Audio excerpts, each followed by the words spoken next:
안녕하세요. 다양한 소설을 집필하고 읽어주는 책을 그리다 WH 작가입니다. 그동안 다양한 작품을 내면서 이렇게 읽어주는 건 오늘이 처음인데요. 오늘 읽어드릴 소설은 소중한 그대라서 라는 로맨스 회기물입니다. 소중한 그대라서는 어린 시절 상처로 하나밖에 없는 가족인 어머니에게 마음을 닫아버리게 된 아들 천원년이 그런 어머니를 잃게 되고 가장 슬픈 감정과 미워했지만 사실 그 누구보다 사랑했던 어머니의 소중함을 다시금 깨닫게 되며 그녀를 다시 만나고 사랑하고 후회했던 모든 순간을 되돌리기 위해 과거로 시공간 이동을 하며 회귀하게 됩니다. 그렇게 그곳에서 고등학생 어머니를 만나 행복한 나날을 보내게 됩니다. 하지만 행복도 잠시 원인을 향해 삐뚤어진 애정을 품은 퀴제트 그룹의 최혜진과 그녀의 동생 최채라가 나타나며 원현은 사랑하는 어머니 소유아를 지키기 위해 퀴제트 그룹과 전쟁을 시작하게 됩니다. 그럼 지금부터 로맨스 회기물 소중한 그대라서 읽어드리겠습니다. 왜 그런 거야? 나를 위해서 왜 이렇게까지 하는 거야? 왜 도대체 내가 뭐길래? 내 모든 순간 모든 기억이 오로지 소중한 너였으니까. 제1장 원망 후에 천원년 올해 나이 25 이미 20대의 젊은 나이에 세계적인 비행 로봇 기업인 WH그룹의 설립자이자 CEO이다. 다른 직업으로는 소설 작가이기도 하다. 물론 요즘은 경영일로 바빠서 책을 자주 내지는 못한다. 늦은 시간 일을 마치고 나면 몸이 무겁고 답답하다. 그래서 그때마다 자주 체육관으로 가 훈련을 한다. 취미로 헬스, 격투기, 음악 감상, 독서, 글쓰기 등이 있는 것 같다. 혼자서 산 지도 오래되었다. 홀로 지내며 성공을 위해 길다면 긴 시간을 달려왔고 드디어 성공을 이루었다. 하지만 그럼에도 아직도 마음 한구석에서 일어나는 조용한 우울감을 떨쳐낼 수는 없는 것 같다. 똑똑똑 들어오세요. 원현의 말에 문을 열고 비서가 들어왔다. 무슨 일입니까? 안녕하십니까 회장님. 추가된 스케줄 보고를 드리기 위해 왔습니다. 오늘 저녁 6시에 F그룹 회장님과의 미팅이 있으십니다. 알겠어요. 수고했어요, 윤비서. 비서가 나가고 원현은 눈을 감고 천천히 목을 움직여 스트레칭을 하였다.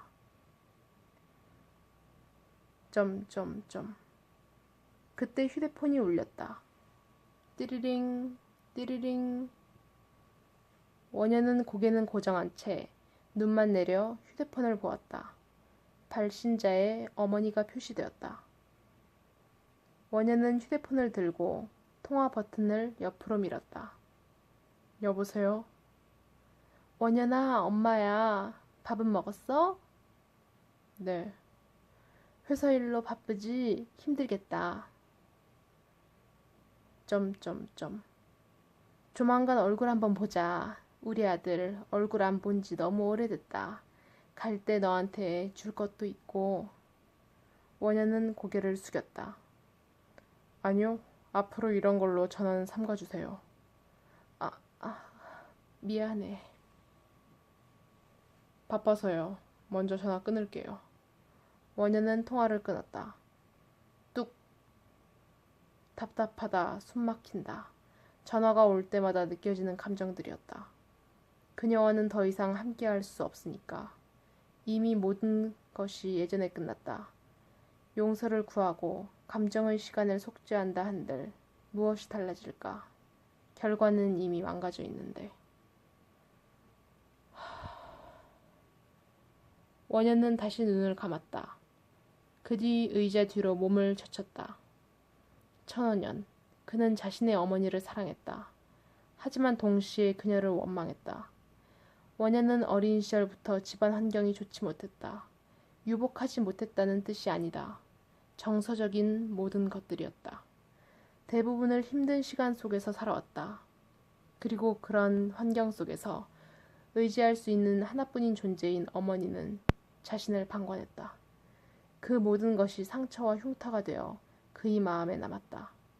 그는 오로지 자신의 의지와 능력으로 어린 나이에 지옥 같은 공간에서 뛰쳐나와 벗어났고 뛰어난 재능으로 젊은 나이에 세계에서 알아주는 재벌이 되며 성공을 이루어냈다.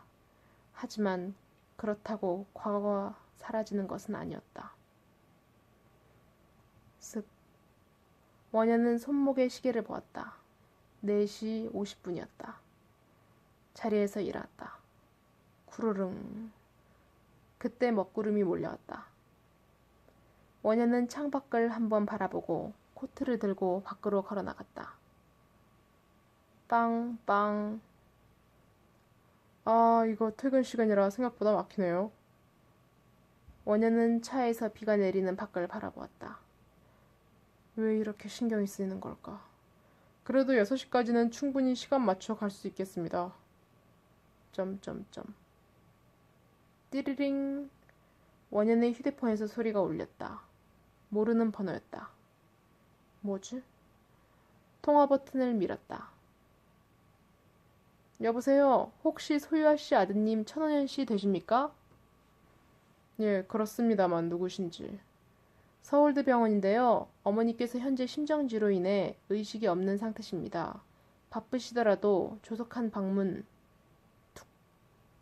원현의 휴대폰이 바닥으로 떨어졌다. 아무 생각이 들지 않고 머릿속은 새하얘졌다. 덜컥. 아, 회장님! 철퍽 철퍽 철퍽. 차에서 뛰어내려 빗길을 달렸다. 거짓말. 그럴 리가 없잖아. 그럴 리가 없는 거잖아. 그래선 안 되는 거잖아. 제발, 제발.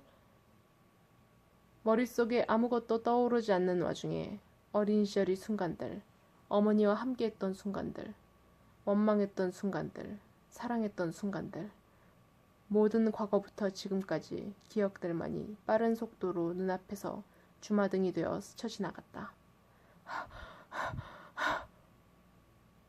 병원으로 뛰쳐들어온 원현은 인포데스크 직원을 붙잡고 소리쳤다. 환자, 방금 들어온 환자 어디 있어? 네? 탁탁탁탁. 원현은 10층을 비상계단으로 뛰어 올라가는 와중에도 제발, 제발, 부디 아무 일 없었기를, 사실은 별일 아니었기를, 다 좋아지고 모든 게 돌아왔기를 속으로 외치며 거칠게 숨을 몰아쉬면서 달려나갔다. 쾅! 중환자실 문을 열고 들어갔을 때 눈앞에 펼쳐진 것은 산소 호흡기를 낀 채 침대 위에 축 늘어져 있는 엄마의 모습이었다. 원현은 초점 잃은 두 눈으로 한 발, 두 발 비틀거리며 누워있는 엄마에게로 다가갔다. 안 돼, 안 돼, 안 돼. 침대 앞에서 무릎 꿇은 원현은 엄마의 뒷목 밑으로 손을 집어넣고 다른 한 손으로는 가슴 위에 손을 올리고 엄마를 천천히 흔들었다. 엄마, 일어나 봐. 일어나, 제발. 원현은 아무 반응 없는 엄마를 계속해서 부르며 흔들었다. 엄마, 내가 잘못했어. 미안해. 모든 걸 다 잊고 당신을 일찍 용서했더라면, 아침에 온 전화에 따뜻하게 반응했더라면, 그랬더라면. 원현은 엄마의 가슴 위에 머리를 숙이고 울부짖었다.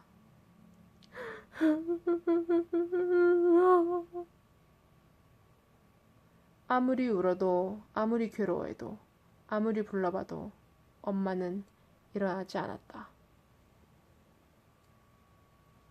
눈을 떴다. 병실이었다. 오늘도 엄마의 중환자실에서 잔 것 같다. 슥슥. 엄마와 원현 둘뿐이었으나 원현은 헝클어진 앞머리카락을 손으로 건드려 정리했다.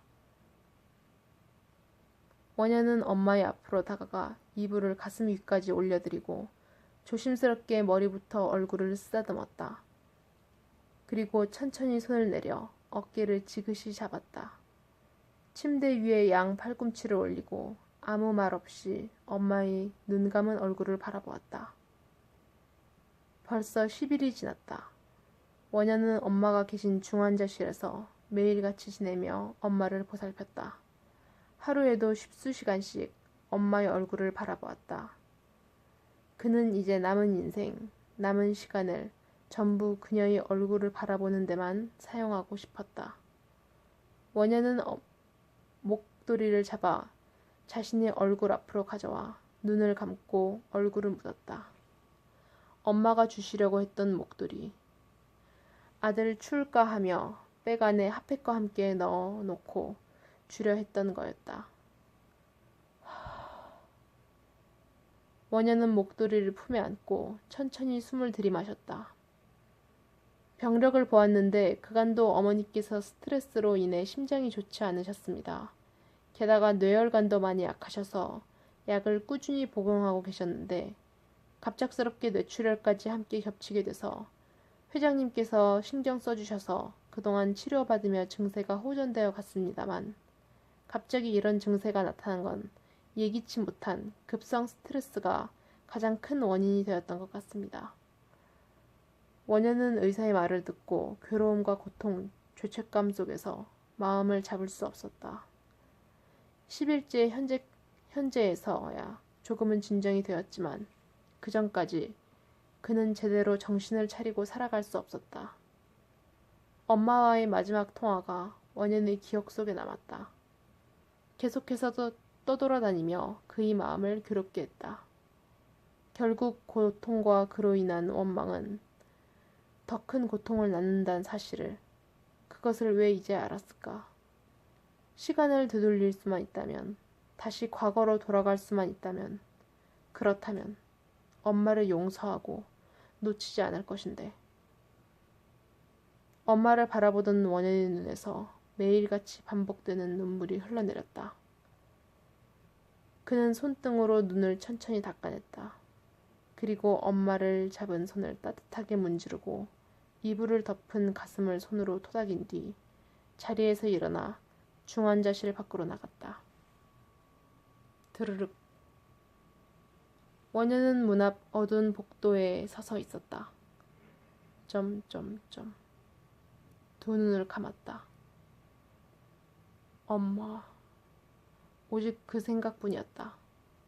당신을 다시 볼 수만 있다면 어떠한 상처를 받아도, 당신이 존재하는 어떠한 시간 속이라도, 어느 곳에 존재한다 해도 당신을 따라가고 싶어요. 정말 많이 보고 싶어. 엄마. 키웅. 순간 원현은 몸에서 이상한 감각을 느꼈다. 상상도 못할 속도로 빌딩 높이까지 솟구쳐 올라갔다가 다시 아래로 추락하는 순간을 느꼈다. 눈을 떴다. 눈을 뜨고 주위를 둘러보았다. 무언가 낯설었다. 자신이 있었던 병실 앞 복도가 아니었다. 아니, 무언가 전부 이상했다. 빵빵, 까르르르르 깔깔. 낡고 허름한 집들, 고무줄 놀이를 하며 뛰어노는 아이들, 수십 년 전에 단종된 택시의 경적 소리.